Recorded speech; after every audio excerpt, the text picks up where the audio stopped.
Magandang araw sa inyong lahat mga kababayan. Bangayan nina DILG Secretary John Vic Rimulya at Representative Paulo Pulong Duterte. Ang bangayan ay nag-ugas sa social media post ni Pulong Duterte. Ito yung post ni Congressman Pulong Duterte.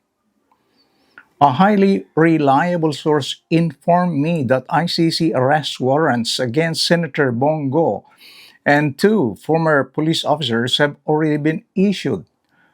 Wala na ba talagang katapusan ang administrasyong ito sa paggamit ng ICC bilang political weapon laban sa kanilang mga kalaban? Wala na ba talagang kayong awa o hiya sa pinaggagawa ninyo?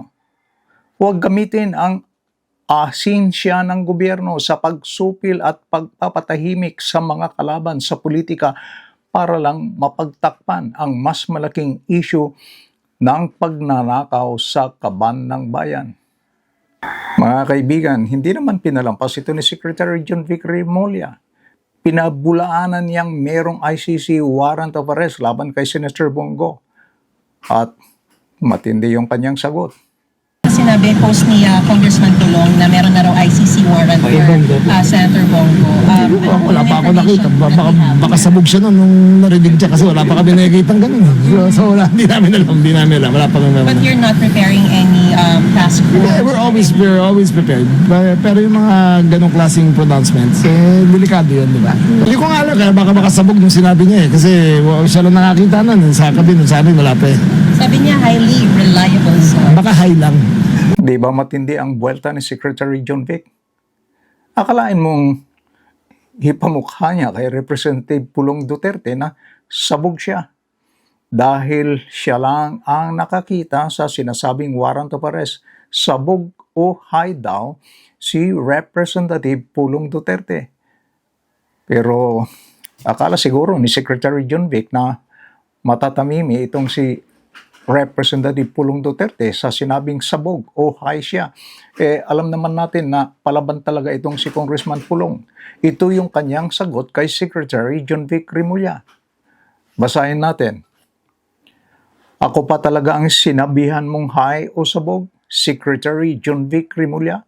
Ako? O baka nagkamali ka lang ng tinutumbok o ang gusto mong talagang sabihin ay yung mga nasa Malacanang. Nako, naloko na. Bumalik yata kay Secretary Rimulya yung kanyang sinabing high o sabog si Pulong Duterte. Okay, tuloy natin basahin yung post. Kung gusto mong malaman kung sino ang high o sino ang sabog, simple lang naman ang solusyon. Magpa-hair follicle drug test tayo. Sama mo na ang boss mo at asawa't anak niya. Para isang testing na lang. Tapos ang usapan. Nako, lalong nagbumirang ang buwelta ni Secretary John Vic. Bakit ba kasi binanggit pa yung salitang sabog? Salitang high. Alam naman natin na iyang ang binabato sa kanyang amo na si Pangulong Bongbong Marcos Jr. kasama si First Lady at Sandro Marcos. Pero ano kaya ang pwede niyang isasagot? Ano kaya ang pwede niyang idahilan? Sa hamon ni Congressman Duterte, papatulan niya kaya ang hamon ni Congressman Duterte na silang dalawa o pati si Pangulong Bongbong Marcos Jr. ay magpa-hair follicle test? Okay, tuloy natin na basahin ang post. Pero baka naman ibang sabog din ang tinutumbok mo, John Vic. Baka yung sabog na kapangyarihan, sabog sa korupsyon, sabog sa kayabangan. Kaya bago ka muling mamigay ng bansag na high at sabog, baka mas mabuting tumingin ka muna sa salamin.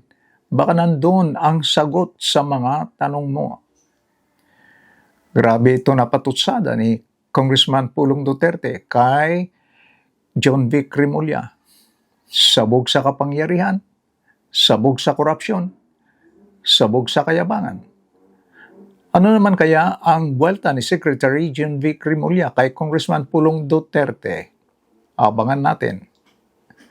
Mga kaibigan, Kung meron kayong reaction sa ating topic, please leave your comments below. Maraming salamat sa inyong panonood and please don't forget to like and subscribe. Bye-bye!